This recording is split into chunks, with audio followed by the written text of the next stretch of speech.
Patterson here with Boomerocity, and on this episode, we're reaching way back to a gentleman who chatted with me. Gosh, I think it's been 11 or 12 years ago now, way before I started doing these Zoom things and merely calling people up and recording the conversation, manually transcribing, and then coming out with an article on the website. Well, things have changed since then, and believe it or not, I want to correct a misperception here. There are a lot of people who think I have this encyclopedic knowledge and always right on top of things.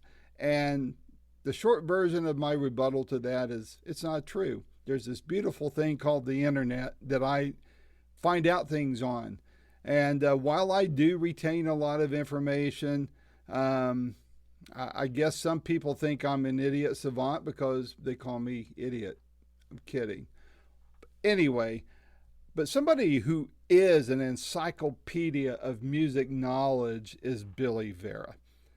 Like I said, we reached back to him, where I first talked to him back 11 or 12 years ago when he did the information on the Little Richard box set. And boy, we just kind of got off into a whole nother area during that call. And I've quoted him from time to time, especially his comment about Elvis Presley. What was that comment? Watch this interview and it'll be a reminder, I promise you.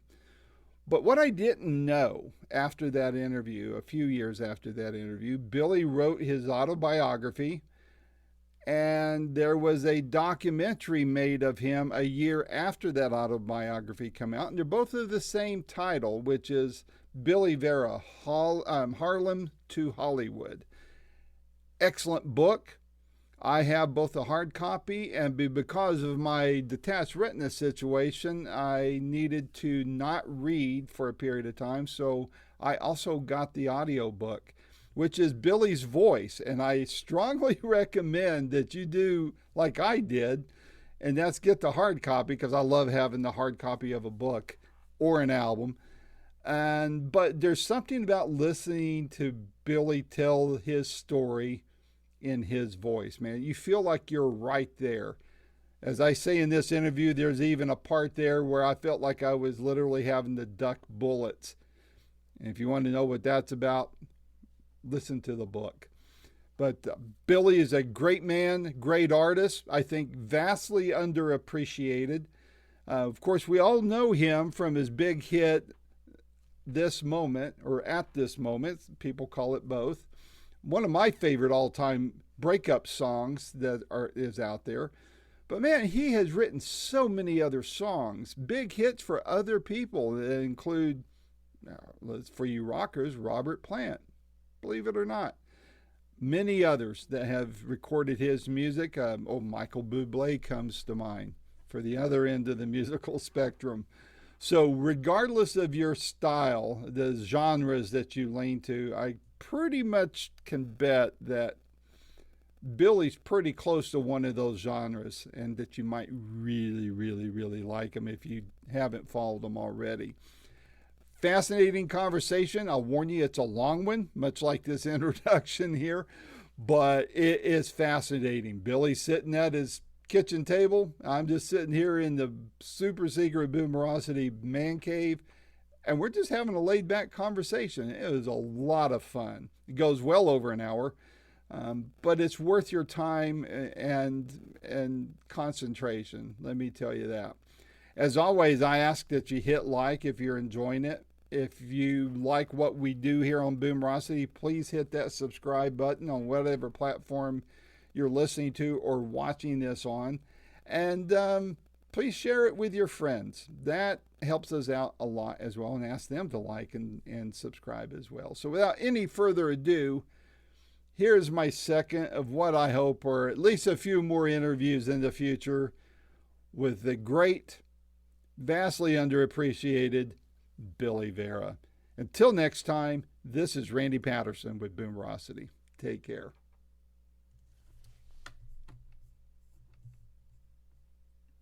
When did you turn invisible? Yeah, I just turned invisible. I'm back. Hi, how are you? Oh, look at all Great, that Billy. Look at all that good-looking guy behind you there on the I picture. know, man. I feel like I feel paranoid all of a sudden. There's mysterious people looking over my shoulder here. Yeah, So some weird dude. Yeah. I didn't say that now. Don't be putting No, words no, in my it's mouth. my job. Hey, before I forget, I don't know if Danny passed it along, but our mutual friend Nancy Lee Andrews says hello and wishes you much love. So Well, send it back to her. I definitely She will. she used a picture she took of me many years ago in a book she put out, a Hmm. picture book. That was, and then somebody, a mutual friend, sent it to me, and that was nice to have. Yeah, yeah, she's a great lady. I Yeah, met her when I was working in Nashville, and we've become good friends. And she's kind of like a big sister to me. And she's gone to a couple concerts with me. We've had dinner, and we'll get together and gossip like two little girls sometimes. A lot of fun. But well, man, it's been about 11 years since I last spoke with you. How the heck wow. have you been? I've been pretty good. I can't complain. Life is moving on, and I'm doing these kind of podcasts almost one a week now. I guess now that I'm getting to the age where they want to get me while I'm still here. Well, for me, I don't know how I missed it, Billy, but I didn't know until a month or two ago, a couple months ago, whenever I wrote Danny, that you had a book out. And then I saw that you had the documentary, and I was like, holy crap, where have I been? So, anyway, I had a lot of catching up to do. In fact, what I did is I bought the hard copy. And someday when I see you, I want you to autograph it. I like having authors sign their You books got for it. me. You got and it. uh, and then but I was doing a lot of windshield time at that time right after I got it, so I thought, shoot, I need to listen to it. So I looked to see if you had audio, and you did. So that I got to catch a lot of it in there. And I tell you what, normally I'm a hold and read type of person, but I Yeah. think in this particular case, people need to have both the hard copy and the audio, because hearing you tell it to me just adds all the color and the nuance and everything to it. It's like you're almost there with you. Well, But that's good. No, because it was a tough job reading, doing all that reading. I did. I made most of my money doing voiceover work. mm-hmm. So I'm used to that, but not a whole book's worth. So that was a little difficult. I actually had a couple of books out, and I had a novel out that I had to read that whole thing, and in that one I had to do different voices for the different characters. That was a little tough. Yeah, And then I I don't know know if it's. this is anything that interests you, but I was asked to write a book about Specialty Records, which was the record company that discovered Little Richard and Sam Cooke and Mm-hmm. Lloyd Price and all them. And that's a pretty good book. It's called Rip It Up: The Specialty Records Story. When did that You come might. out? Oh, that came out after this one. Okay, well, I Oh, tell you what I'll do is I'll go back and I'll order it, and then let's circle back and do another one of these. I want to talk about your book and the documentary this time, but okay. I'm all into that. That's what Boomerocity is about, Billy. I just like collecting all the stories I can, talking to as many of the actual people as I can, Yeah, and I don't. I mean, yeah, numbers are great. I would love to be, king of the interview social media thing, but there's a million and one of us out there. But I approach it just because of an actual interest, and it's all about you guys. That's the reason why I have the virtual backdrops that I do. Nobody cares what my office looks like, even though I do think it's kind of cool. But it's all about promoting whoever I'm talking to at that moment, and that's the deal. That's what it's for. Yeah, I that's think why we so. do these. That's right. We do them to promote ourselves, man. Yep. Well, that's what it's all about. Before I Yeah. forget, the last time you and I talk about these specialty records, that's the reason why I think you and I talked last time, is Uh-huh. that box set on Little Richard that you Oh, did the notes on and such. And in that, I had to go back and copy and paste this because I've quoted you believe it or not, so many times in the years since that, whenever the subject would get onto Elvis, I was raised listening to Elvis. My first concert I ever went to was Elvis. It was at that concert. I was 13 years old that Mm. I got there way early and I met the Colonel. Oh, And wow. I say that that was my first celebrity interview. And so all of that just is, I've got my mom's 45. She has since passed since you and I last spoke. But she had all, she was a huge Elvis fan. So I got all of her 45 RPMs of Elvis. And Have you read the new book by Guralnick, The Colonel and the King? no, but I read another one that I was going to ask you if you read. It's by Greg McDonald and Marshall Terrell. Marshall's a good friend of not only me, but Nancy as well. That's, we kind of connected through there, but he Huh? co-wrote the book with Greg McDonald, An Elvis book? who was yeah, it's called Elvis and the Colonel. And Greg was a protege, if you will, of the Colonel's, and went on to manage Rick Nelson and all that. And I was supposed to interview him. Marshall told me the book was coming out. Yeah. He and I were shooting notes, and then when it come time to actually interview him, he said, "Man, Greg's got stage 4 cancer," and like Oh, a month wow. and a half later, he died. So He's Marshall gone. did the interview, but that's a good one you want to get, because from what I'm understanding, Grelnick might have been looking at some of the same stuff Marshall and Greg had, because Greg had a lot of the Colonel's archives, and so Yeah, I now know that Peter stuff for has a been long turned over. time. I know Peter for a long time, and he's a great researcher and a great writer too. All his books on Elvis and Sam Cooke and whoever else he wrote books with, all of them are first class. I use this one. I use the one with real sugar. Oh my, you go for the Because hard that's a stuff, huh? natural substance. I let all the That's true. vegan people, say, "How could you drink it?" I said, "Man, that other stuff that they put in these sodas is not a real, thing. It's sugar is real." I'm drinking LaCroix flavored water, so it's no sugar, no artificial additives, just natural Good for flavoring, you. and that's it. So, but yeah, I actually tried to track down Peter. I was going to interview him when his last book came out, or wanted to, Uh-huh. but I think it was his attorney that I had to write, and I never got a Oh response from man. him. Oh, what a shame. But the quote that you made, that I have been summarizing over the years, is, you said he was as handsome as a Greek god, so that he had that sex thing going on with the girls. And that Greek god comment always stuck with me. And it's like, you're right, man, because when you look at him, it's just kind of like, He's too it's good to just, be. yeah, yeah. I mean, Nobody's that you good wanted to, looking. it was almost a crime, wasn't it? So It's certainly not you and me. that's right. We didn't have that problem, did we? I was just like, I was a wallflower when I was his age. Yeah.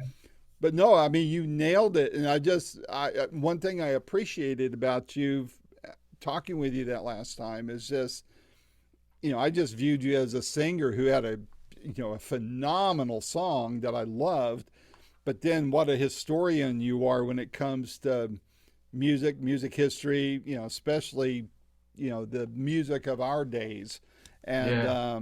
I came away having a much even greater appreciation of you and your work because Well, of thank that. you. And so I look forward to catching that book that you mentioned, because I was unaware of it somehow. So, but what? It's really good. 'Cause, I worked for the specialty for some time, and so I had access to all the files, all the correspondence between Art Roop and the artists, the union contracts that were all in Wow. there.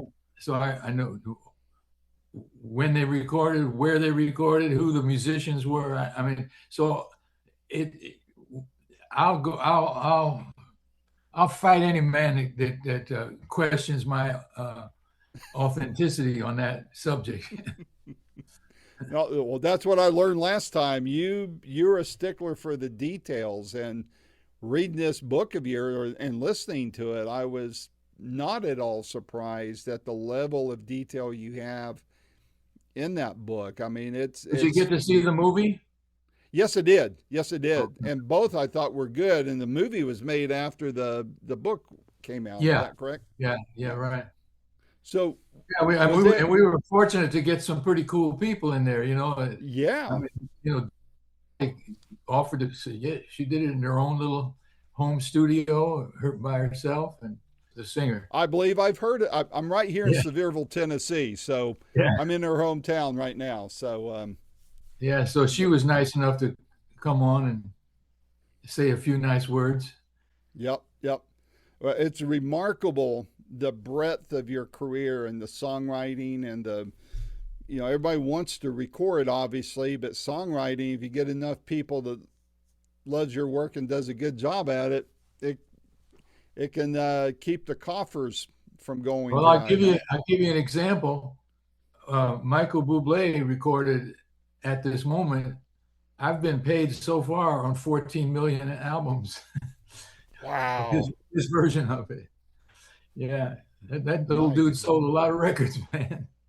Is that the biggest selling cover of that song that's been Oh, done? by far, yeah. Yeah, I yeah. had Tom Jones. I had a few people on it. Frida Payne, Rita Coolidge, whole bunch of people. But Bublé, that was his moment. No pun intended. He really, that was his biggest album. I also was lucky enough to get on Bonnie Raitt's biggest album, "Luck of the Draw." Yeah, yeah. She cut a song of mine called "Papa Come Quick" on that album, and yeah, that did about 5 million pieces that I to date. Wow. Yeah. What do you make of this? I've got a ton of questions, Billy, but I'm probably going to go off track, and this is going to be the first time I go off track. I didn't write this one down, but I ask everybody this, so I don't know why I didn't. But all these catalogs being bought, um, what do you make of that? Does it bother you at all that these big corporations are buying up the catalogs and the segments that they don't already own or have somehow or other Well, wrestled from the artist? it's not that they get it from the artist. Like at this moment, uh, is old enough that it fell into um, uh, a state where I could claim the song 100% of the song, the whole publishing and everything. So I thought about that. And I was talking to a friend of mine uh, who's been in music publishing forever. And he said, you Warner Brothers, Warner Chappell with that song. He said, you could keep 100%, but you can't collect around the world like Warner Brothers can. So, your deal with them now is 50-50 on the publishing. And he said, why don't you see if they'll go for a little more? So when the guy called me up, can we have the renewal, a copyright renewal? I said, how about, I said, you've been giving me 50-50 on it publishing all these years. How about give me 90-10? you know, and he didn't even take a breath before he said yes, because they didn't want to Wow. lose that song. They didn't want to lose that song Nice. because it shows up in movies too, and that's Oh good yeah, money. yeah. A movie you can get 50 grand from a movie, a big Mm-hmm. enough movie on it. So that's the value of owning a copyright. So, but this way they take 10% now, and they pay me all the rest. They Good have thing all about the being overhead. Well, yeah, the big thing about being with a big company, you don't want to be with a small company because the little guy, he he's he's he's going by the seat of his pants. You don't know. He's like always like a bad month into going bankrupt. Yeah, You know what I'm saying? And yeah, and so he's got to steal from you to yeah. stay in business. Whereas a big company, the boss doesn't even know what's going on. There's like some girl up on the 12th floor. She writes your checks. She has no motivation to steal from you. Right. She can't. They give her the numbers, she adds them up, she writes you a check. Yep. And so you're always better off. And I tell young people this, always try to be with a big company if you can, because you Yeah. will much less likely to beat get beat. That's a good point. I'm reminded of, I mean, to reinforce your point, I remember reading Howard Kalin's book from the Turtles and Uh-huh. interviewing him, and it was the same way with those guys. I mean, their royalty. I mean, they kind of got ripped off from, if I'm Sure remembering the did. story correctly, but and that whole contract was passed through to several companies as one would go out of business, someone else would take it over, and finally, I Yeah. think it, you know, Howard and oh gosh, the other guy The other just slipped my guy. mind. Just yeah, the frizzy haired guy that just died a year or so ago. Okay. They were at the right place at the right time to be able to swoop in and pick all that back up, and I Well, think that done quite they well with got. it. I'm very familiar with that whole thing. I was told that they got the ownership of their masters, their recordings, for non-payment of royalties. So I immediately got on the phone with my attorney, and because the way at this moment went down, I originally recorded it for a company called Alpha, ALFA, in Mm-hmm. Tokyo, and they had an American office for a while, but they went out of business. So when the song came out, when it became a hit, it was on Rhino Records, who was a friend of mine. The owner, Richard Foos, is a friend of mine. And he told me one day, he said, I sent over $500,000 to Alpha. Check never got cashed. I said, really? So then I set a couple of friends that were still alive in the music business to track down Alpha. Turns out the ex-wife of the owner, one of the owners, ended up with all the masters recordings. So I had my lawyer contact her and say, we don't want past payment for the royalties you did not send us. We just want ownership.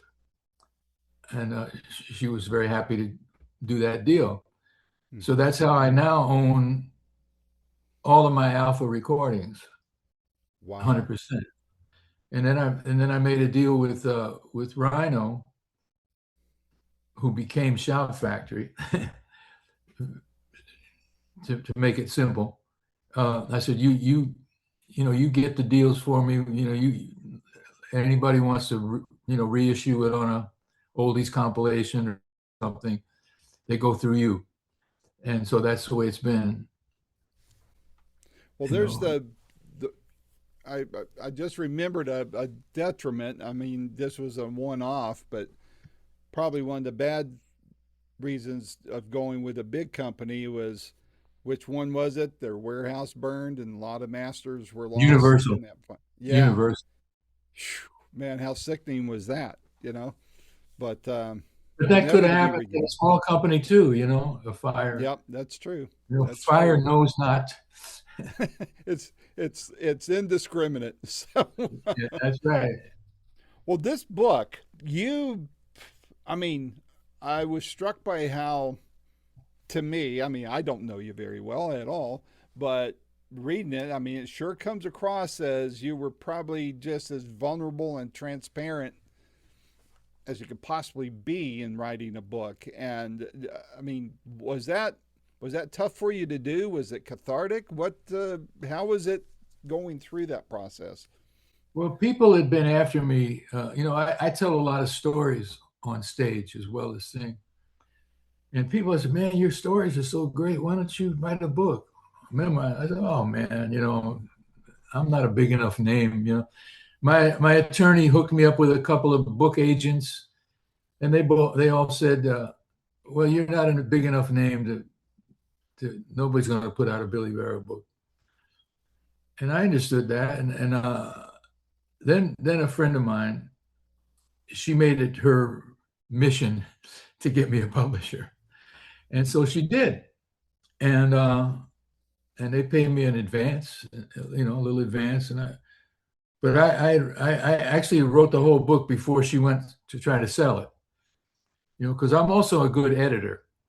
When I was working for Specialty and I was working for VJ Records for a while too, putting out oldies, old CD of their old music.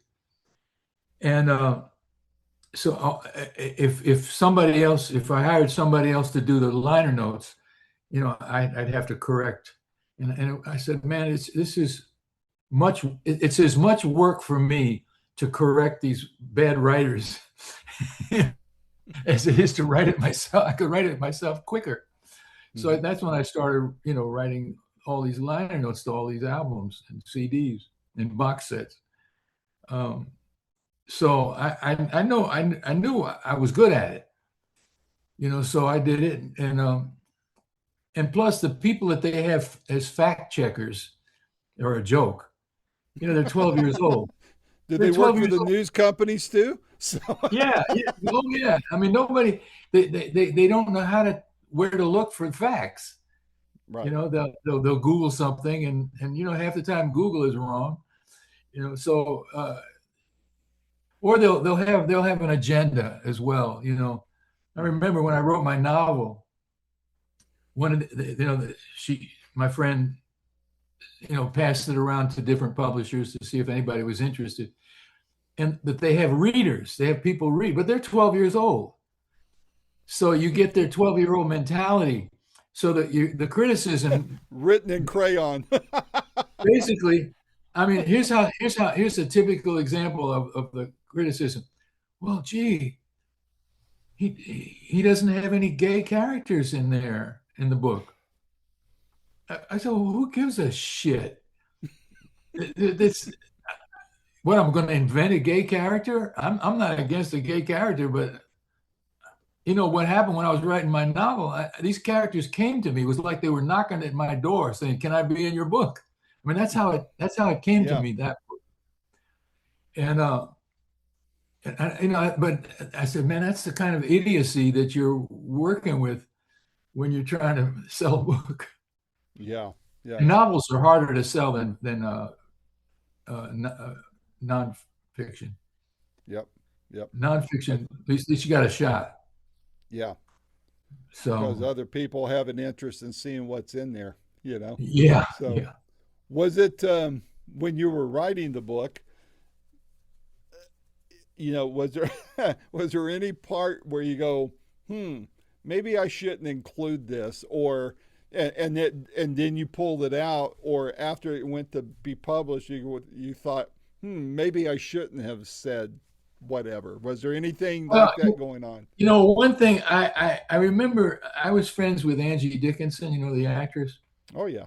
And she told me she had turned down $2 million advance to write her book because they wanted her to write about all the people she slept with.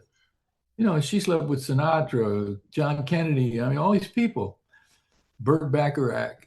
And she said, I don't want to write a book about that. And I remember I read B.B. King's book, and it was then, and then I slept with, and then I slept with this. I didn't want to. I think I even mentioned it in the book. I mean, going back to the 80s, I was like 39, 40 years old, and I was dating 20-year-old actresses, some of whom were well known, because that's who you meet out here. Mm-hmm. And I said, that girl who was 20 years old in 1984, she might be married and have children now, and she doesn't want kids. Yeah. She doesn't want people to know what she did with a rock and roll singer in 1984. Mm-hmm. And so I was raised to be a gentleman about such things. Mm-hmm. So I was careful about that. I threw in a couple of spicy things, but it didn't have to do much with me. So I figured I could get away with that. Mm-hmm. And I kind of, maybe I shouldn't have, but it was kind of useless. but I was also one in the writing of the book. I also wanted to make sure the book was long enough, you know.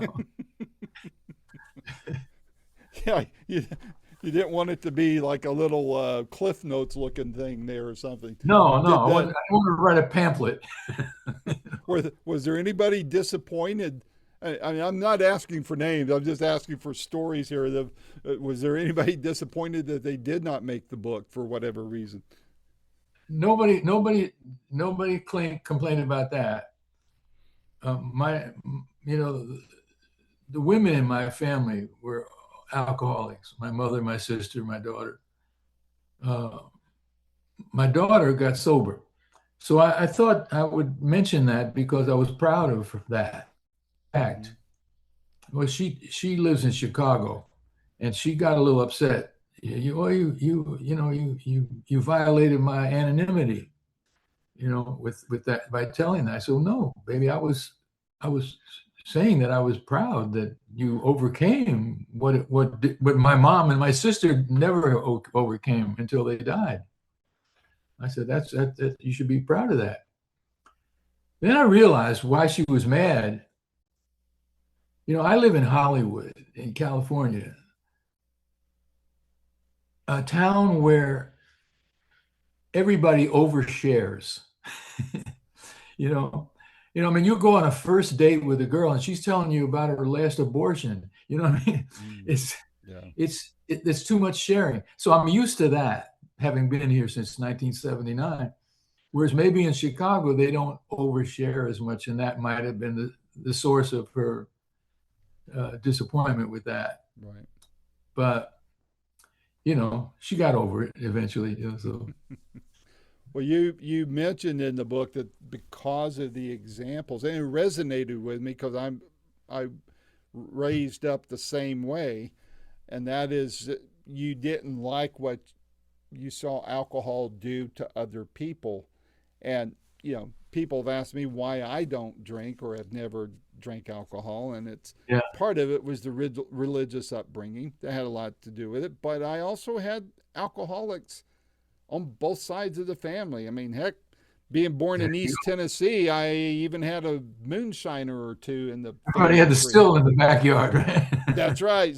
I mean, I didn't see it. I don't know who it was, but I'm told, right? So, but but there, I didn't need to experience it and then regret it to be taught that lesson. I Right. gladly looked at it. I mean, while my friends were getting plastered in high school, whether Yeah, alcohol or smoking weed or anything else, I didn't need that because before we knew what DNA was, we just called it genes, right? And yeah. I saw it in the family genes that there might be a little addictive something or other in the blood of inside of me, and I just left it alone, and Me it sounds too. like that's what you did.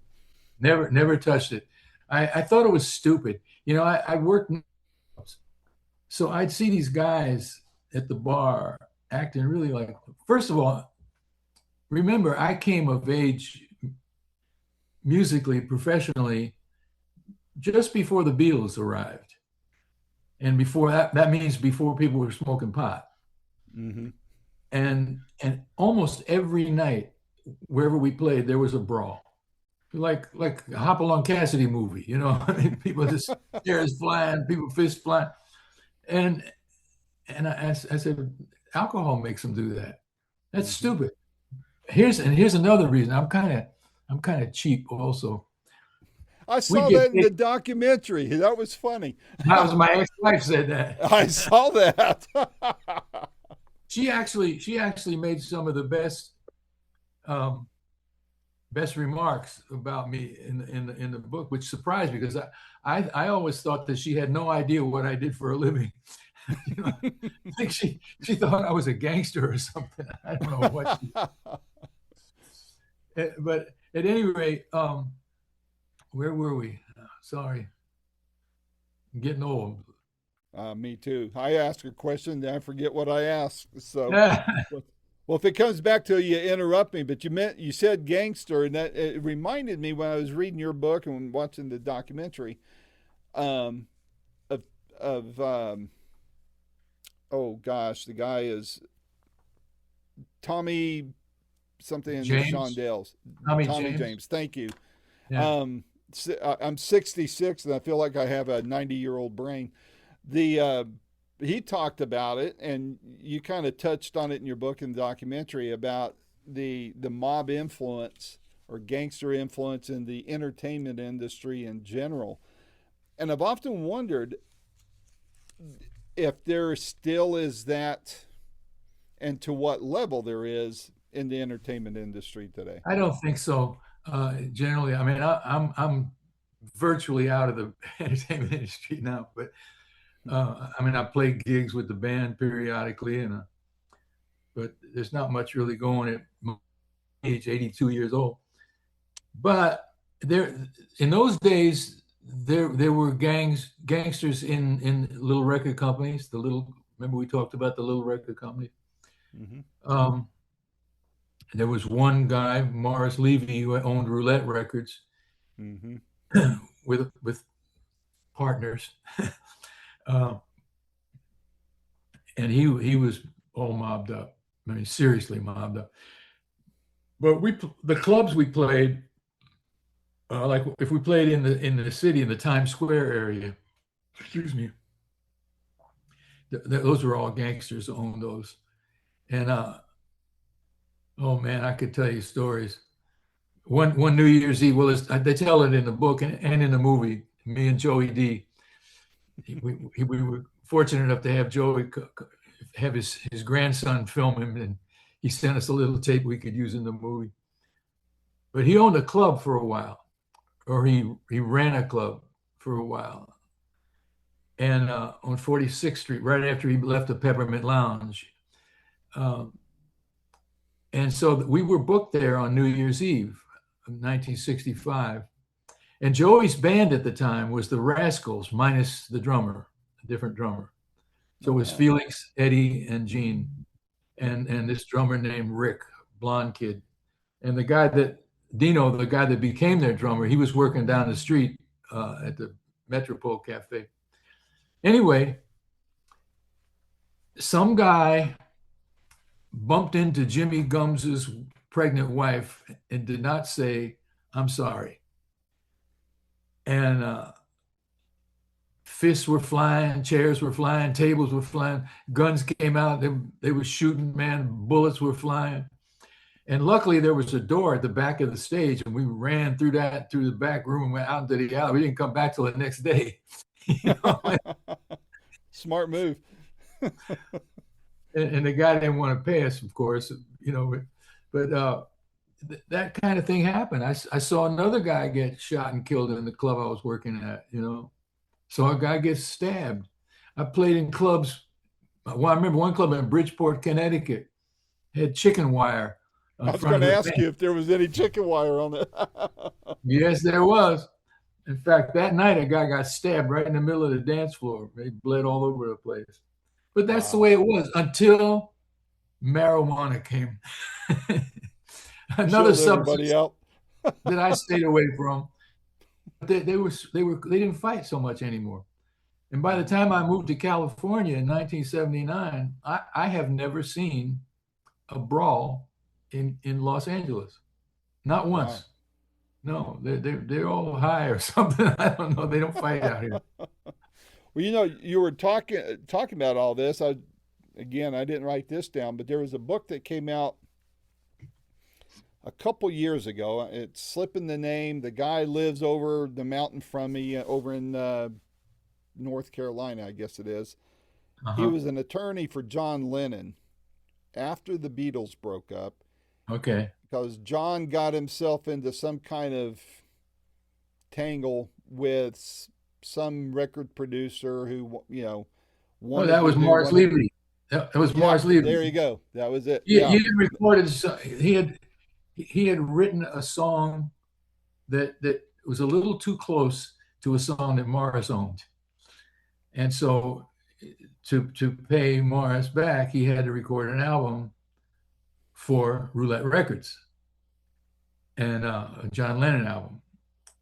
and that's how he paid it off. Yeah, and your guy, your lawyer, is the guy that probably that helped make the deal. Represented him on it. Yeah, it was a good book, fascinating, and Yeah. the book was so good. He gets invited.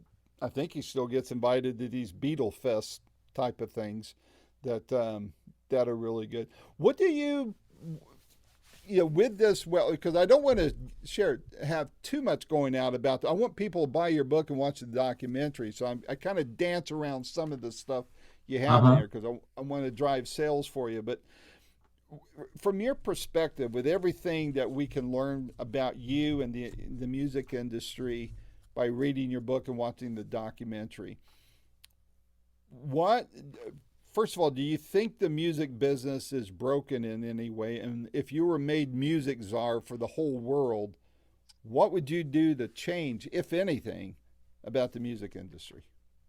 Well, first of all, the music. I There is no way that somebody my age possibly know what 14-year-old kids are going to buy. Yeah. You know, there's no way. You know, I mean, everybody I knew that was my age is retired or dead. You know, I mean, there's nobody left in the music business that I know or knew. So I think what kind of happened over a period of time, it got bigger. It got bigger and it attracted the lawyers. And so Yep. a lot of the And people that run accountants. these companies have a law background. Mm-hmm. And they approach music, if you're lucky, as fans. Uh, and then the management companies are much bigger. They're rather than some guy that walks up and down Broadway hustling for you. Now it's like a big company of people. Mm-hmm. So it's a huge business, and I lived long enough to see the progress or regress, if that. Uh, Remember, there was no such thing as a teenager in the 40s. There were people that were that age, but they weren't identified as teenagers. And Mm-hmm. so after World War II, remember they were coming out of a decade or more of the Great Depression. You had a president that everybody voted for 4 times, and yet he was unable to fix the economy and fix the depression, Mm-hmm. except by going to war, World War II. So after that, then the economy started coming up after the war was over. And you had all these kids. It was a baby boom. That's why they call them the boomers. Yep. And they were the most spoiled and narcissistic generation that ever came along. And I say that because I was born 2 years before the first boomer. They were born in 46. I was 40. So and so as a result, suddenly you had things that were aimed at this group of people who were on the verge of becoming teenagers. And so you had hula hoops, you had all kinds of slinkies, all kinds of toys that were made specifically for that age group. And then you started to have music that was aimed at kids that age group, Mm-hmm. where in the past music just came out and it was for everybody, grown-ups and kids alike. And yeah, some kids like Benny Goodman and Tommy Dorsey or Count Basie, but it wasn't something that the grown-ups hated. Mm-hmm. So suddenly, I mean, I remember my dad, I was listening to Little Richard, and my dad says, I can't understand a word he's saying. I said, well, gee, Pop, I understand every word he's saying. And that was like the difference between generations. So as that happened, then these little companies, during the war, you had there were things that were needed for the war effort. you couldn't get shellac. Records were not made out of vinyl yet. They were made out of shellac, 78 RPM record. Well, that you had to go to China, but the Japanese owned the Pacific Ocean at that time, so you couldn't get enough shellac to make records. So all the big companies, they had to drop everybody from their label except their biggest artists, like the Bing Crosbys and the Barry Comos and all those people, the Sinatras. And so that limited the music that was for special, with a specialty, no pun intended, audiences, and then suddenly at that point, the kids of my generation, we were pre-boomers, we started, and the guys who were a little bit older than me, they started digging black music. Man, Work With Me, Annie, the Midnighters, all that kind of stuff. And it was rhythm and blues. There wasn't rock and roll yet. And then these guys, like some white DJs like Alan Freed, came along, and they're playing this black music that kids liked. And they discovered that because kids wanted to dance. They wanted to dance. And little by little, that grew into something. Had these little companies that, some guy would just start up. Usually around 1945, 46, those companies started happening. And they made a living selling rhythm and blues and gospel. Some of them sold jazz, like Blue Note Records, and Savoy Records sold jazz and R&B. And your market was largely black people. But there was hipper white kids were starting to get onto this music. And this was all over. This was in the South too. So you had guys like Elvis that were digging these black singers. You had guys like Jerry Lee Lewis. They were digging that stuff, and they would sing in the songs that they heard the black artists doing, and the kids were loving it because now you had somebody to look at that looked like a Greek god. They was singing like a black man. You need to copyright that phrase. I should copyright it, yeah.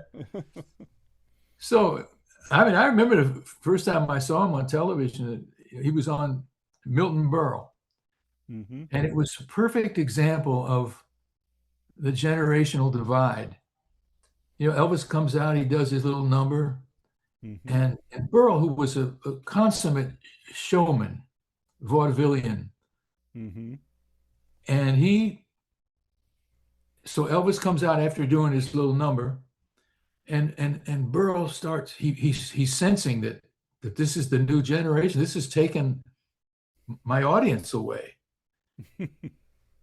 And so he's fumbling around, and he's trying to do all the old vaudeville tricks, a spit take, or what they used to call a spit take, or tripping over his ankles, to get the attention away from this Greek god.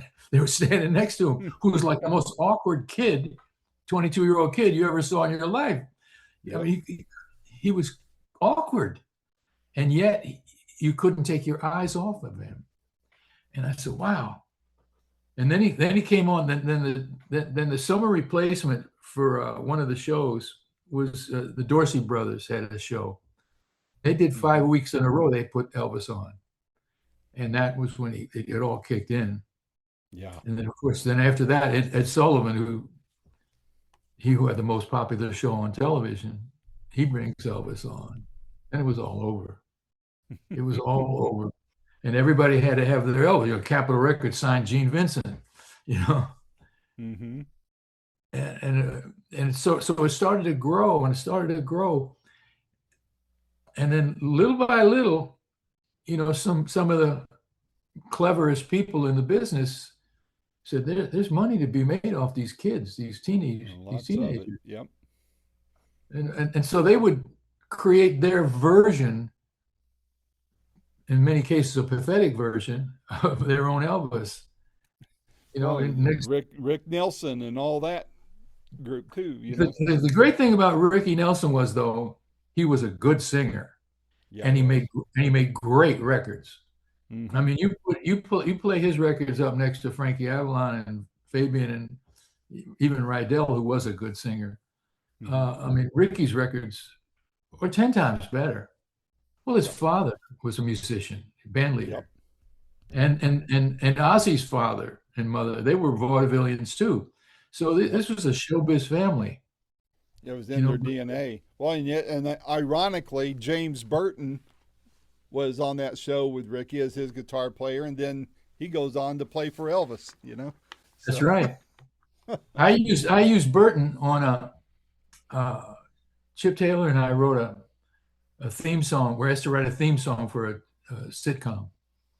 So we knocked out this thing in about a half hour, and we said, let's write a Ricky-esque song because you know Chip knew Chip knew that I had a Ricky cut one of my songs, and in fact, he always said, he said, I don't understand. He said, Chip was 4 years older than me.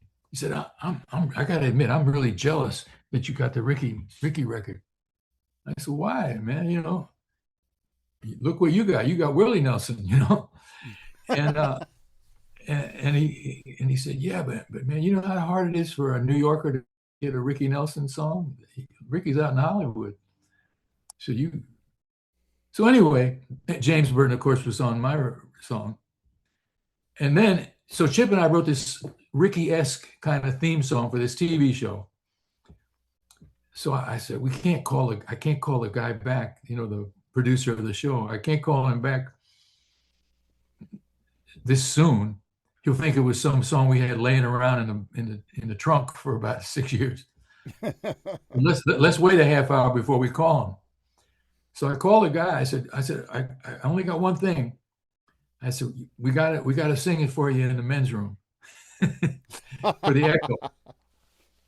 So all these people, the producers and directors and all these secretaries, they all follow us into the men's room and we sing our little Ricky-esque kind of song. Mm-hmm. And he said, this is great. I said, I have only one demand. I want James Burton to play on the session. And they got him for me. Wow. Very sweet guy. I mean, Yes, his he is. first take was perfect, right? So I said, man, that's a perfect take. He said, well, let me do it again. I think I can do it better. And he did. And doesn't read music. Well, a lot of the greats. Errol Garner, the guy that Yeah. wrote Missy, doesn't read a note of music. Jackie Gleason. Jackie Gleason had some of the biggest selling albums for Capitol Records in the 50s. Wow. He did Didn't not, know that. he would talk to the arranger and he'd say, and he'd hum something. And he said, I want the strings to do this. And maybe the cellos can do this. And he was genius that way. Did not know a note of music. Wow. And his albums were like #1 on the Billboard charts, man, for 6 months. My Jackie Gleason. goodness. Yeah, he was big. He was selling as many records as Nat Cole, My for Capitol. goodness. Wow. That's the thing that I, and again, another reason why I do what I do is I want the younger generations to at least have the opportunity, if they wish, to dig into what has made music and entertainment what it is today, for better or for worse. But Uh-huh. these kids, they discover our music and they think that they think they invented it, and especially when like Guitar Hero was out, that game that the kids were Oh playing yeah, against. yeah. But they do have that appreciation for it, but I really want them to know what it took to get to where it is. I mean, today they have all this stuff that they could turn somebody with no talent and make them sound like the greatest singer around because of all the technology. I wish that in a way they couldn't have access to that technology anywhere past a turntable, so that if they could play guitar, they could really play guitar and Right. sit down and have to move that needle in order to learn, instead of hitting some loop from some app that they downloaded. those kinds of things. That's how it all got ingrained in all these great artists, and had them learn what was really in those records, and making new music an event again. Where you and I did the same thing, man. I get a new album, run home, take that wrapper off, and open it all up. Have the turntable playing it while we're reading the liner notes. All of Yeah, that. And now it's a disposable thing. It's like seems like it. uh, Sam Andrews told me from Big Brother and the Holding Company. He said, Randy, when we came out, we were inventing this stuff, and now you have schools that crank out 500 graduates that play Jimi Hendrix as well as Jimi Hendrix. It's And the so it's same with become jazz. commoditized. The old timers, and I was fortunate enough to catch the tail end of the era of the old timers, and so they saw it as their obligation to bring us young guys along and teach us the ways and the tricks of show business. I remember when I first played the Apollo Theater, which was a dream come true for me. I was a customer at the Apollo. I was there when James Brown made that famous live album. Wow. Yeah, Wow. I was there. It was a rainy night. And so my dream was to stand on that. And I always viewed the stage as a sacred, holy place, that you owed it to do your best. And these old guys, man, they would, a lot of them would just come backstage to hang out, in between shows, and you get to meet them. And well, I remember one time a guy said, you talk pretty good. He said, talk to them. He said, if the more you talk to them, the more they'll get to know you. And the more they get to know you, the more they're going to like you. And if they like you, they're going to come back and see you next time you're in town. And that was an important school.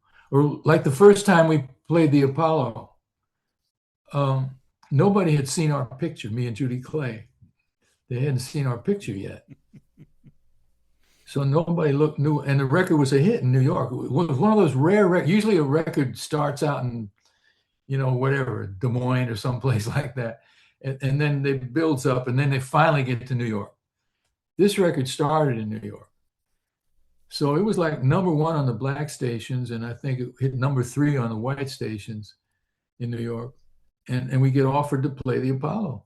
Oh, wow, dream come true. So in those days, it was a 7-day week, 5 shows a day. It sounds hard, but you're only doing 3 songs each show. Mm-hmm. The star does maybe 20, 25 minutes, whatever. The rest of us do 12 or 13 minutes. So anyway, go up there the night before, rehearse with the house band. And the stage manager was the fellow named Honey Coles of the famous tap dance team, Coles and Atkins. Mm-hmm. And he looks at me and he says, Harlem hasn't seen you yet. And this is 1 month after Martin Luther King is killed. Ooh. And there's riots going on across the river in Newark, New Jersey. They're burning down the city. And they were a little concerned. Yeah. This white kid, singing with one of our women, it could have been rough. Mm-hmm. Yep. But here's what he said to do. He said, Judy, you enter from stage right. Stage right means the left as the audience sees the stage. Right. So Judy, enter from stage right, take 3 steps out when they play your music. And then Billy, you wait for her to take those 3 steps out. Then you make your entrance and watch what happens. Because he knew. He's been in this business for 100 years. So I do what he said. I'm waiting in the wings. 1, 2, 3, enter. 1,500 people, 10 o'clock in the morning, gasp at the sight of me. I could hear him out there going, that's him? That's him? That skinny little white boy, that's him? And so he put us on second. That's not a good spot. The opening act is usually highly choreographed, what they call a flash act to get them excited. Second is somebody new or inexperienced, not so great, better star. Mm-hmm. So, but we killed that first show. And he came up to the dressing room after that show, and he said, I'm changing up the show.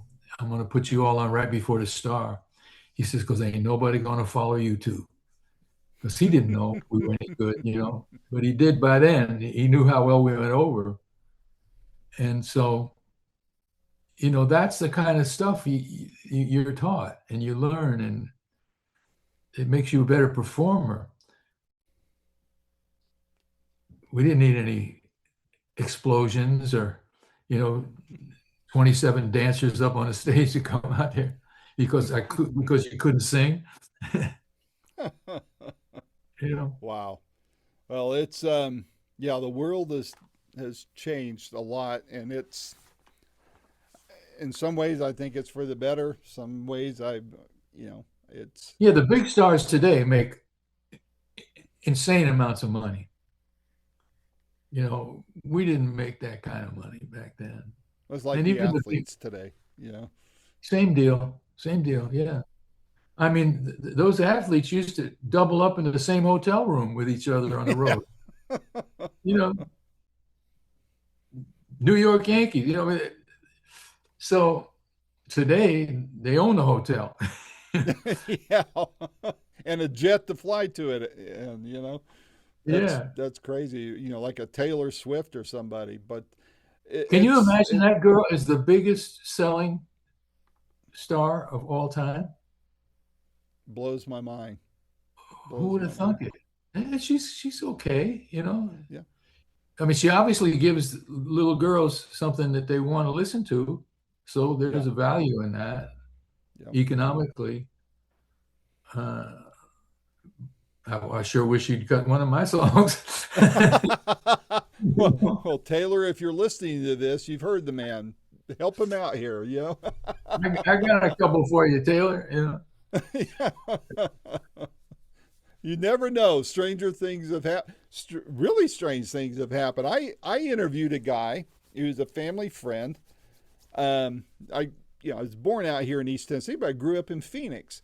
And when we first moved there was this family within the You did denomination I grew up Knoxville, in. right?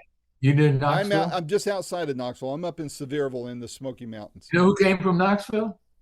Who? Dinah Shore. Dinah Shore. I didn't know that. She was a Knoxville girl. I had no idea. I'd Stick with not me, heard kid. You'll be farting through silk. That's what my I'd manager used to gladly say. hang with you. That's what my manager used to say. Say, stick with me, kid. You'll be farting through silk. Well, this guy had wrote a gospel song when he was 19 years old. Short version of the story, went on to work for the Stamps Quartet, and Elvis liked this one song. And every once in a while, he'd have one of the guys from the Stamps, one of the tenors, Bill Yeah. Basie, sing this song in mid concert. It wasn't often, but it was enough. Yeah. And the song was also sang at Elvis's funeral. Mm. It's called "When It's My Time." But Elvis never recorded it. Word was he was planning on cutting another gospel album before he died, and this song was going to be on it. Of course, it never happened. But anyway, interview post. A few months later, I get an email from a music supervisor in Australia. And she said, I'm working with a guy cutting a documentary on Elvis, and we'd like, to cover the legal stuff on this song. Can we get hold of Phil Johnson? I said, let me find out. Phil said, sure. I get them together. I forget about it. And then Epic comes out, the new Elvis movie by Baz Luhrmann. And my fiance and I are sitting in the theater, and all of a sudden I thought I heard something. It's about 3 to 7 seconds, about an hour and 9 minutes. I went back and watched it again. Hour and 9 minutes into the movie, and I go, wait a minute. Australia, documentary. I got to do some research. Baz is from Australia. I watched the credits on the first time I watched it, and there were 2 music supervisors. One of them was this person that contacted me, and I texted Phil that night, and I said, "Are my ears deceiving me?" And he goes, "Good ear, man." So it was them. I had very small uncredited part for about, so let's just say 5 seconds in that movie, but That's it was enough. fun. That's enough. I'm I glad to saw be a part of it. Priscilla invited me to the screening of that movie, and I'm friends with Mike Stoller, Lieber and Stoller. Yeah, yeah. And so there was an empty seat next to him on the aisle. I said, "Hey, Mike, somebody's sitting here." He said, "No, baby, you sit here." So we're watching the movie, and I said, "I'm counting the songs, the Lieber and Stoller songs that are in that movie." I said, "Man," I said, "Mike, you buy lunch next time I see you." He said, he said, "You know what? At the end, we were walking out. He said, I found one song that they didn't license from us." He said, "I'm going to go back now, and they're going to pay for that." Whoa. Well, I'm Facebook friends, or actually friends with the bass players, one of the bass players' son, the Jerry Chef's son, Darren. Hmm. And also, I've interviewed Jerry Chef, way before that. Jerry put something out there. He said there was no credit given to any of the band in that movie. Oh, wow. Well, I mean, I'm kind of wondering if there's going to be some kind of legal blowback on that, because I mean, I don't know it well enough to know if he's got a leg to stand on there, but Yeah, everybody else was credited. I don't think you're required to credit everybody. It's mostly an ego trip. I mean, you look at some movie from like 1934.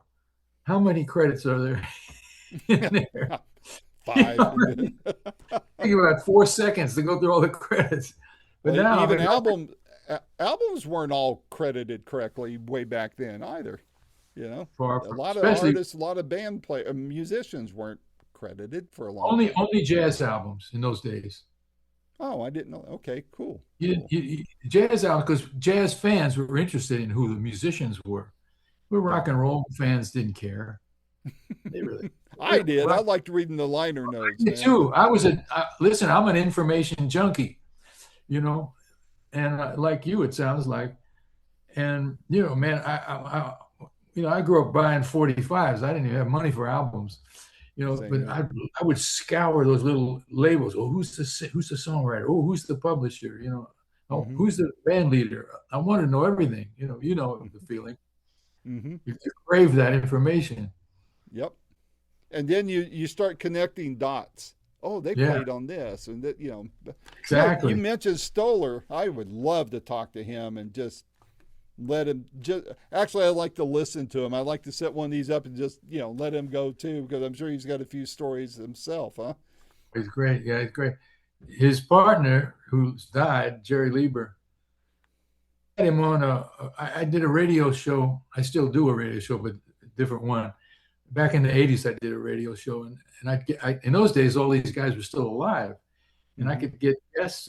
So I got Jerry Lieber to come on one time, and he's the guy of the two of them you go to for an exciting story. Mike's the guy you go to for accuracy. Yeah, well, I want the accuracy. Yeah, Mike's the guy. He drove me. He one time he came over here. I don't remember why, but we went for a ride, and I said, where did you ride Hound Dog? And he took me down to this little old beat up house where they wrote Hound Dog. Wow. Because there was always, Johnny Otis claimed that he was the co-writer on Hound Dog. And on the first, I collect records, and I have about 7 versions of Hound Dog that predate Elvis's version. Do you have Mama Thornton on there? Do you have one of hers? Course. She was the first one. Little Esther did a version. Jack Turner and his Grange County Boys. A lot of country artists did Hound Dog. Tommy Duncan, the great Tommy Duncan, from the singer with Bob Wills, right? Texas. I did a movie with Willie. And I said, so Willie, who is your biggest influence? He said, you're a pretty hip guy. He said, I think you know. You tell me. I said, Tommy Duncan. He said, you're right. He said, Tommy Duncan. Wow. Deep within my heart lies a melody of old San Antone. Or stay all night, stay a little longer, dance all night, dance a little longer, pull off your clothes, shoulder in the corners, don't see why you don't stay a little longer. I love me some Tommy Duncan. Yep. But you can hear where Willie was got, because Tommy Duncan sang with a bit of a jazz twinge, Mm-hmm. and so does Willie. You know, even though they're both country singers, Yep. although Yep. Tommy's Texas country, that's different kind of country Did than you Tennessee. watch the Ken Burns thing on country music that came out a few years ago? Yeah, yeah, mixed feelings about it. You know, Really, tell me your thoughts on that. I can't remember now, but I remember there are certain people that I considered important that weren't included. That didn't get, yeah, same here. Yeah.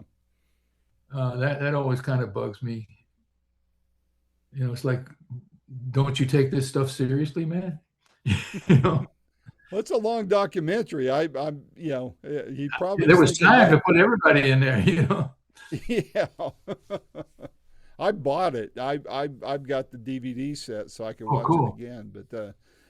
Yeah, I Same found with that the very jazz one fascinating. too. The jazz one he did it. Same thing. There were people he left out. Ah, okay. I haven't Yeah. watched that one. I need to pick that one up. Well, where can people find out information of where they can see you perform? Because I know you're still gigging, and I know you're still packing BillyVera.com. them out. BillyVera. BillyVera.com. Yeah. Okay. And I'm on Facebook, you know, all that stuff, Instagram, all that I crap. know I forgot to say this in the very beginning. I know he was a good friend of yours, but we recently lost Chip Taylor, Chip. and I wanted to have you say a few words about him if you wanted to. Well, Chip, well, as it turns out, he went to the same high school I did. He was 4 years older. And so he had been in the business 4 years longer than me. So after I had my Ricky Nelson record, that, by the way, that was the first song I ever took to a publisher. And Wow. that became a chart record for Ricky, Mean Old World. And so in those days, the business was small enough. It was a cottage industry. So if you had a Ricky Nelson record, especially on Broadway, you know, that was a big deal. Mm-hmm. And so you could knock on doors, start on the 12th floor and work your way down, and they would listen to your songs, you know. And so I sold a few more, and then finally I went to this company, April Blackwood Music, which was owned by Columbia Records and CBS Network, and the guy that was running it, Jerry Teifer was his name. He knew me from, he had helped us get a record deal for my first record. And anyway, I played him some songs, and he took them. And he said, you know, he said, you're a really talented writer. He said, how about I you on as a staff writer here? I'll pay you $75 a week. He said, you know, you're still a little, you need a little seasoning. He said, I'm going to put you with this guy, Chip Taylor. He works here. And you all write some things together, and he's a really good writer. So the first song he and I wrote together became a hit for Barbara Lewis, Make Me Belong to You. And it was one of those melodies that lent itself to multiple cover versions Mm-hmm. worldwide. Make Me Belong to You was sung in French, it was sung in Italian, it was sung in all these different languages. Fats Domino recorded it, you know, but Barbara Lewis had the hit. So Chip was a great, great writer and a great, great lyric writer, especially. So that was the first song we wrote together, and then we decided to write a duo, because Barbara Lewis was our entree to Atlantic Records and Jerry Wexler. And so let's write a duet. Maybe we'll get a couple of Atlantic artists, because we had met Jerry. We were invited to the recording session for Barbara Lewis, and that's where we met Jerry. So we wrote this duet, and we made a demo. We took it up to his office, and he loved it. He said, "Get rid of the girl on the demo." We weren't trying to get a record deal for the girl or for me or anybody. We just were trying to sell a song. Right. But he said, "Get rid of the girl. I'll record you on Atlantic Records." And I said, to me, that was like playing the Apollo. Atlantic was my Yeah. favorite label. You know, the Coasters, the Drifters, Bobby Darin, Laverne Baker, Ray Charles. I mean, everybody that was anybody was on Atlantic. So I was friendly with Patti LaBelle and the Bluebells, who were on Atlantic at the Wow. time. Yeah. And we were the house band at this nightclub on the border of Connecticut and New York. Hmm. We played there every weekend for 4 years. We backed up all these hit record artists. And Patty was there quite often with her group because they were cheap. They're $350 a night act. They'd drive up from Philadelphia to New York, do the gig, drive back the same night because they couldn't afford a hotel. Wow. Just the four girls, their manager, his wife, all crammed into this Oldsmobile or something. So anyway, one of the girls in the group, Nona Hendricks, she had a voice I felt would blend well with mine. She had a deeper voice. Patty's voice was too high, and I didn't think that would, as great a singer as she is and was, it wouldn't have worked. And they loved us. They loved me because we could play their music, and their music was really hard. I mean, Danny Boy in D flat. You know, You'll Never Walk Alone in B natural. You know, no, I mean, none of the club musicians could play in those keys, and none of the club musicians could read music, but we could. And so they loved us. They said we were the only band on the East Coast that could play their music right.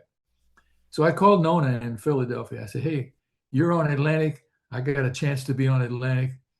You want to make a record with me?" "Yeah, I love the way you sing, Billy." Blah blah blah. So we recorded it, and their manager got in on the act. He said, "Listen, if Billy and Nona have a hit, she'll quit the group. It'll be a mess for us." So he nixed the idea. So then we auditioned about 20 more girls, some white and some black, because the song was not necessarily about a integrated mixed relationship. So we auditioned about 20 girls, and they all sounded like they should be singing Stephen Sondheim songs, Broadway in Les Mis or something like that. And it wasn't working. Finally, Wexler called her. Said, "Listen, we got this girl Judy Clay. She's a cousin of Dionne Warwick and Cissy Houston. And why don't you listen to her and see if you like her?" So she came in. She's like 14 months pregnant, big as a house. She had a chip on her shoulder the size of Wyoming. Oh man. And because everybody in the family had made it except her.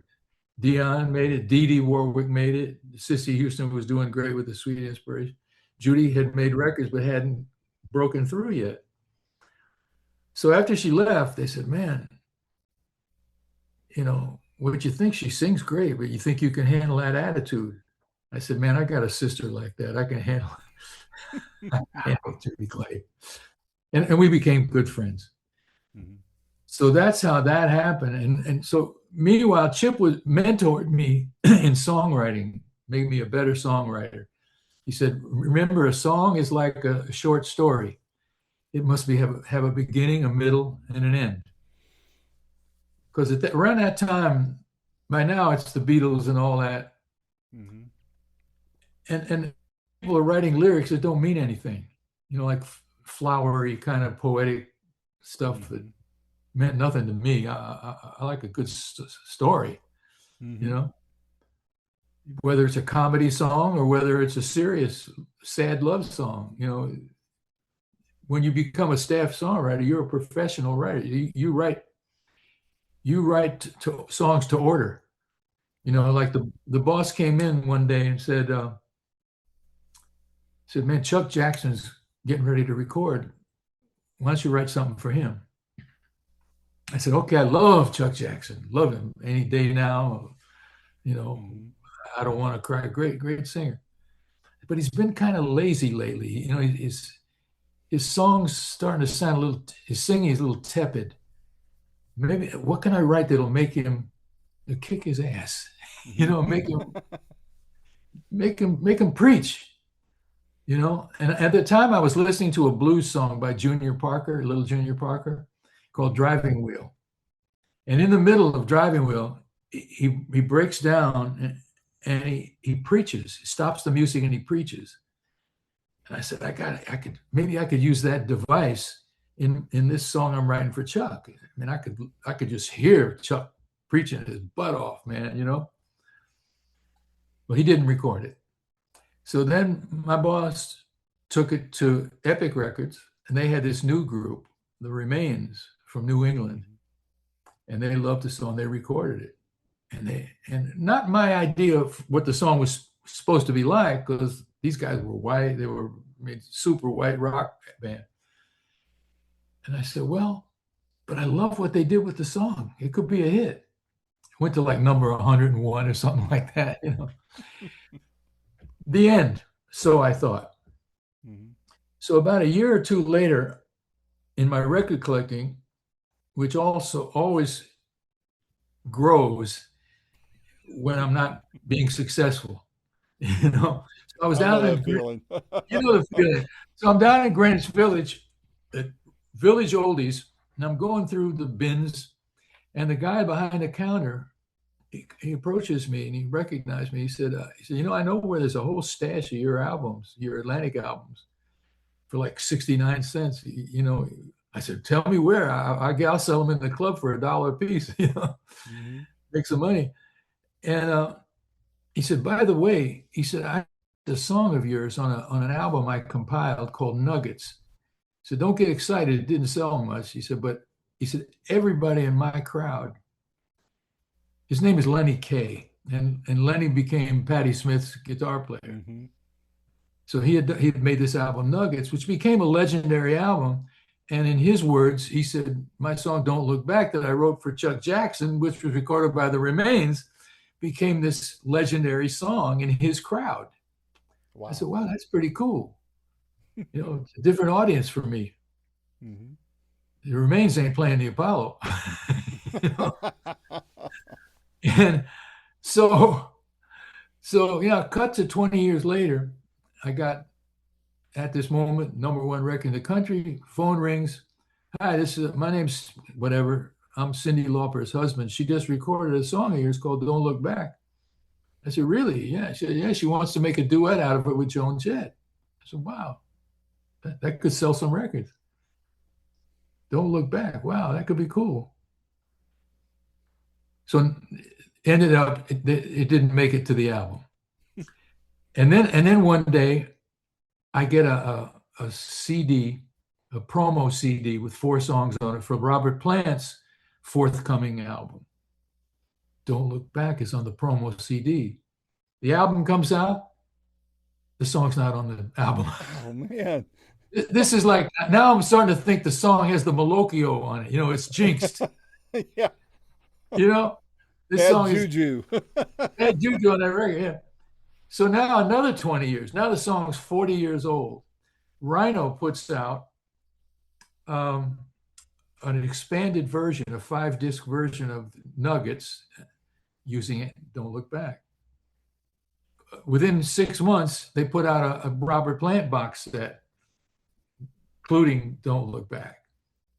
So now the song's making money 40 years after the fact.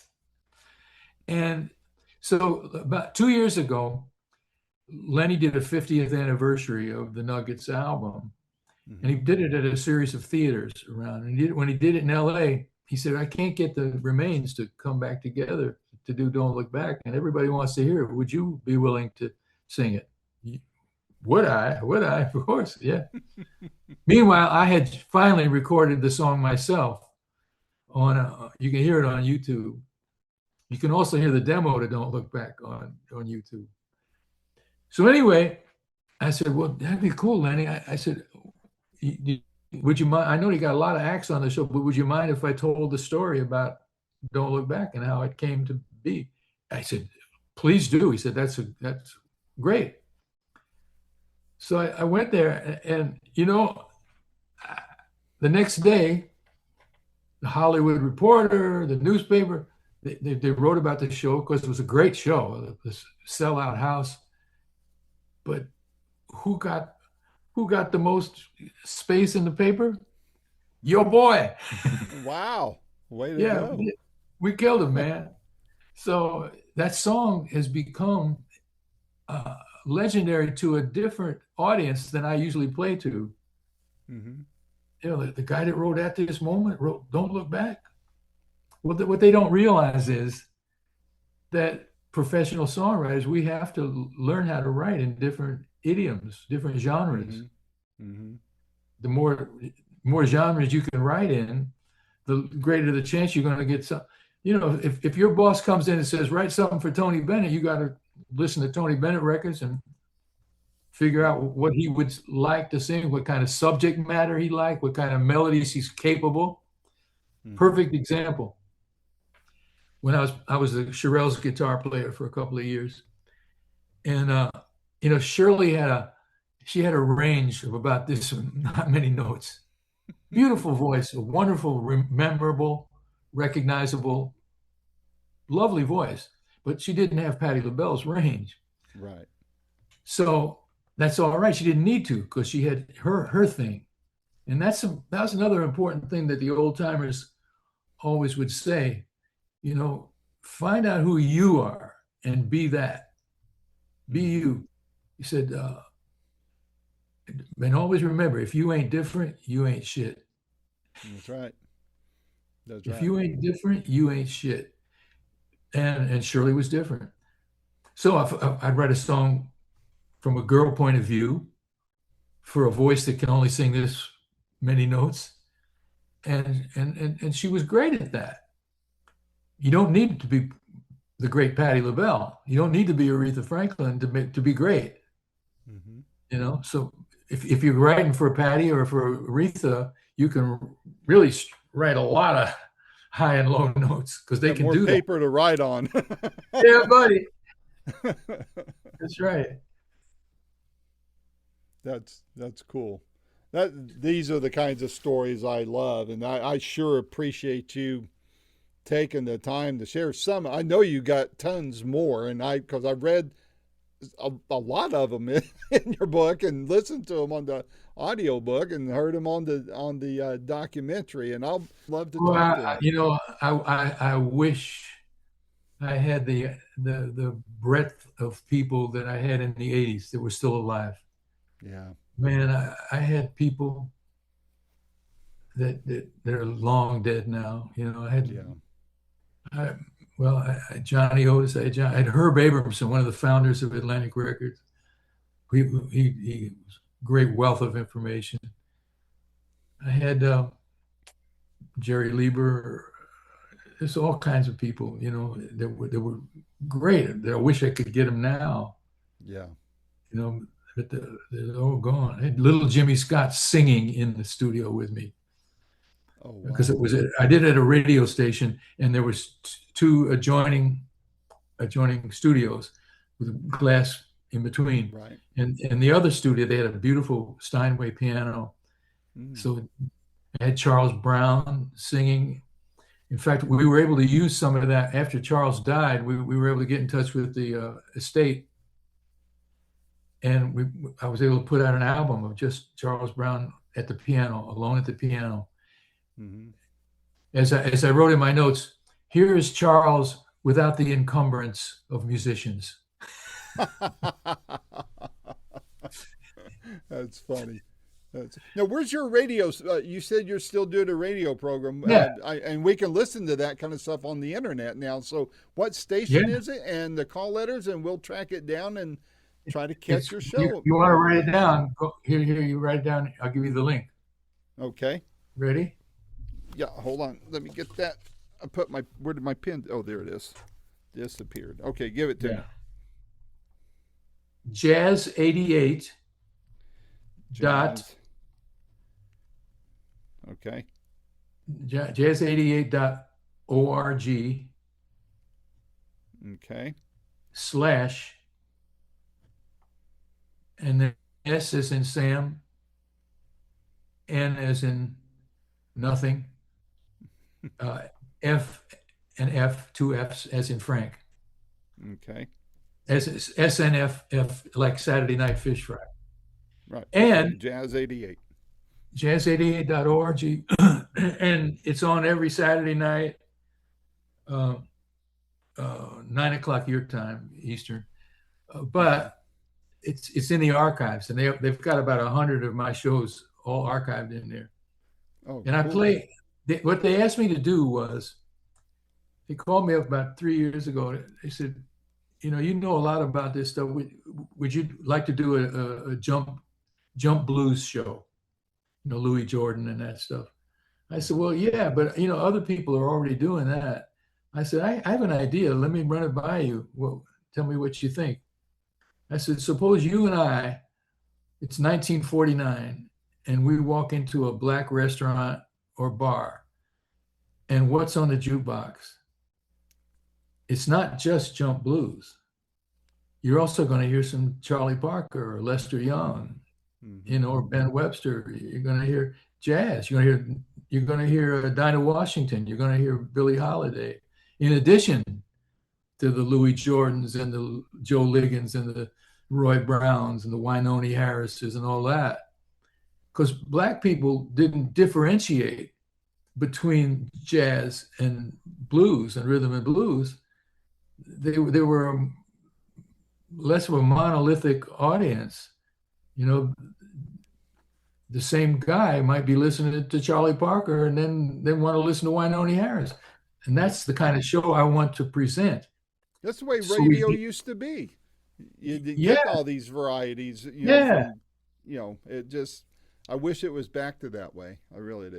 Well, it is on jazz88.org. It happens to be a great jazz station in general. They have some good people. They have Will Friedwald does a vocal jazz show once a week. The guy that wrote the Sinatra book. Kenny, great jazz drummer. Kenny, what's his name? Not Williams. Anyway, he does a jazz show, instrumental jazz show. So it's really a great station in San Diego. Oh, cool. Very cool. And I can do it from here. They bought me a professional microphone, and I record the intros and outros.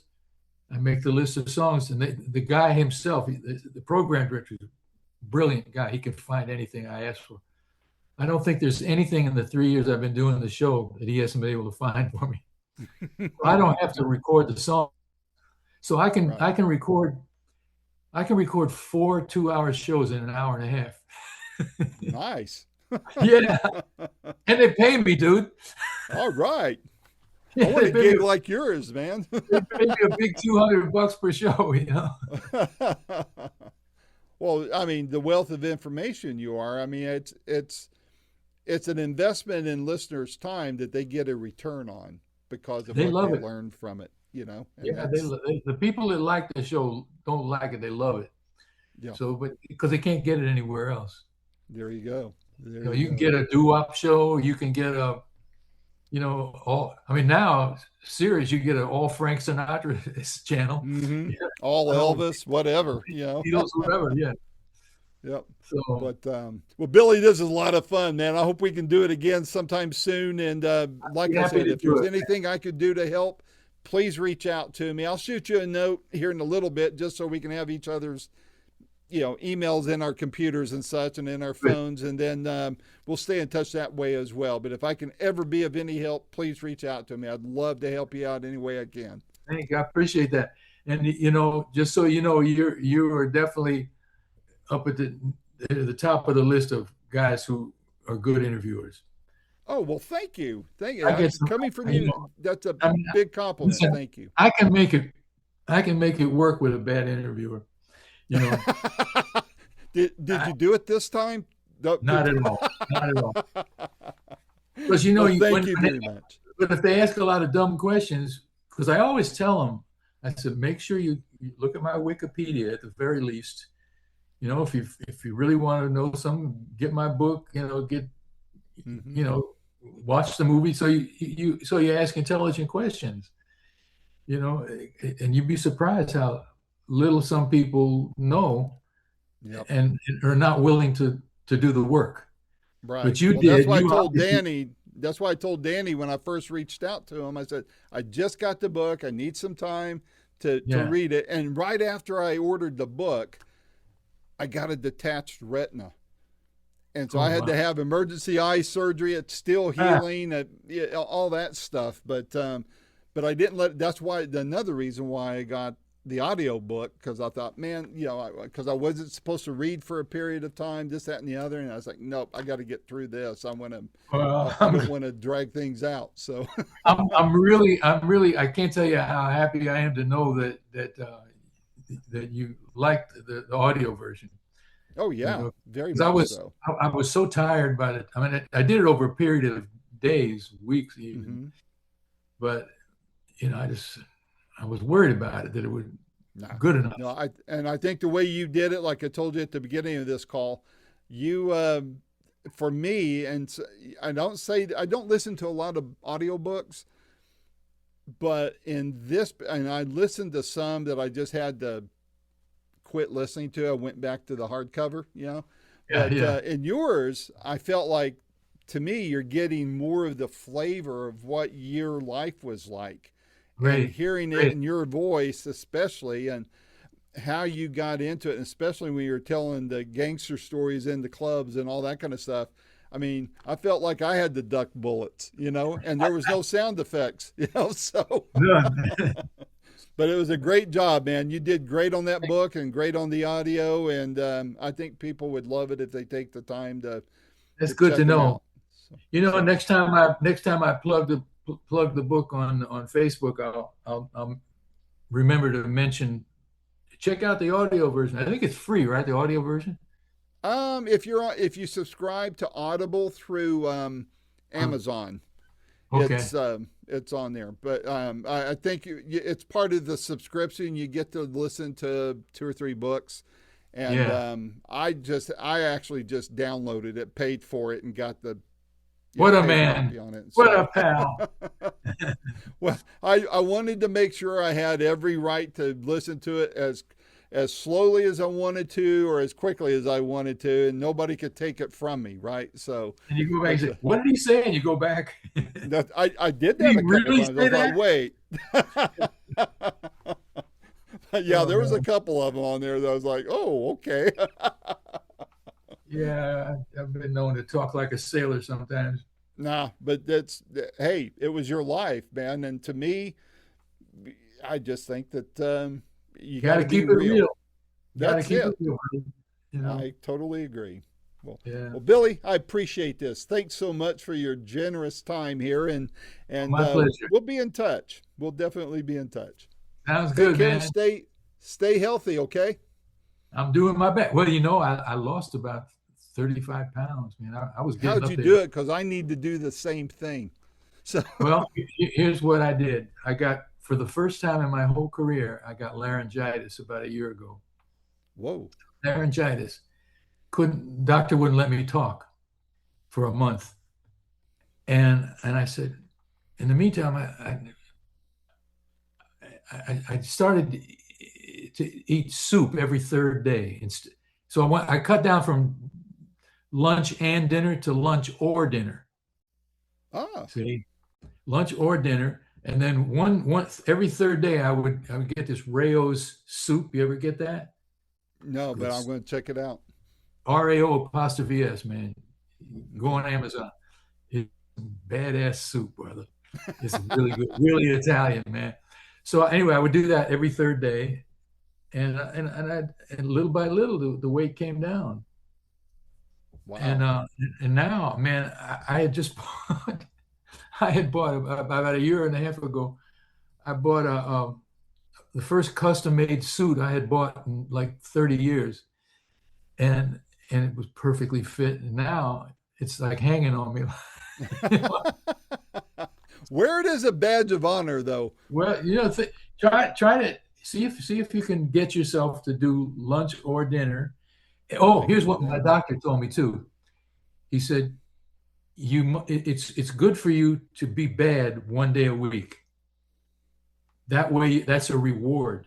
Psychologically, Right. you're rewarding yourself for all this hard work you're doing to lose your weight, and then, man, that seventh day, you just eat your pasta and all that cake and all the stuff you like, Mm-hmm. Mm-hmm. And then you feel like, oh, that's my reward for being a good boy. Well, I mean, this is the scientific basis for what I'm going to say, but I also believe that you're healthier if you're happier. I And agree. if eating, Italian sausage and pasta and Rayo's tomato sauce makes you feel good, go Go for it, for it. brother. That's right. That's You right. know, because you're happy. Yep. And happiness and health, I think, is two components that'll Yep. do you very good. Yeah. Oh yeah. Wow.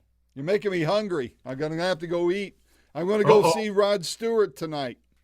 oh wow. Yeah, he's doing his final tour, and I interviewed Howard Jones, who's opening for him, and they gave me a couple of tickets. I'm not going backstage or anything, but it's over in Knoxville, so that's where I'm heading tonight. He got my hopes up, although I never met him, but I had heard, this is some years ago, maybe 20 years ago, that he had cut a track on my song "Here Comes the Dawn," and Ooh. man, this was when he was really hot, Mm-hmm. and it didn't come out or it didn't get done. I don't know what. Maybe he didn't like the way he sang it. I don't know, Mm-hmm. but that would have been nice. Oh, that'd been really nice. Very, very Yeah. nice. So, But so when you see him, when you go backstage to say hello, oh, say, hey, man, remember you recorded Billy Vera's "Here Comes the Dawn." You should put that out, dude. Yeah. I'm going to tell him Billy Vera told me to kick you in the butt because you didn't do his song. Billy's going to bring Carmine and Vito down to have a little talk with That's you. right. He's going to reenact one of those club stories he told in his book. Well, Billy, But you have a good. I have never killed anyone. I will confess that. Well, good. And I don't want it to start now with me. So, man, this is a lot of fun, my friend, and we'll be staying in touch. And like I said, reach out to me if I can be of any help to you at all. Okay. Sounds good, man. All right. Take All care. right, Have a good thanks. rest of the day. Thanks for having me. Likewise. Thanks for joining me. Take care. Okay, my brother. Bye-bye. Bye-bye. This has been another fun-filled episode of Boomerocity with your host and producer, Randy Patterson. The theme song is Roll the Dice and is recorded and used by permission from Quinton Hope. Quinton is spelled Quinten, and Hope is Hope. And you can find out more about Quinton at quintonhope.com. Post-production is done by Cardinal Sins Productions. The Boomerocity name, logo, and content is copyright protected. Segments may only be used with written permission by Boomerocity and or its assignees. Inquiries should be directed to input@boomerocity.com. Copyright 2025.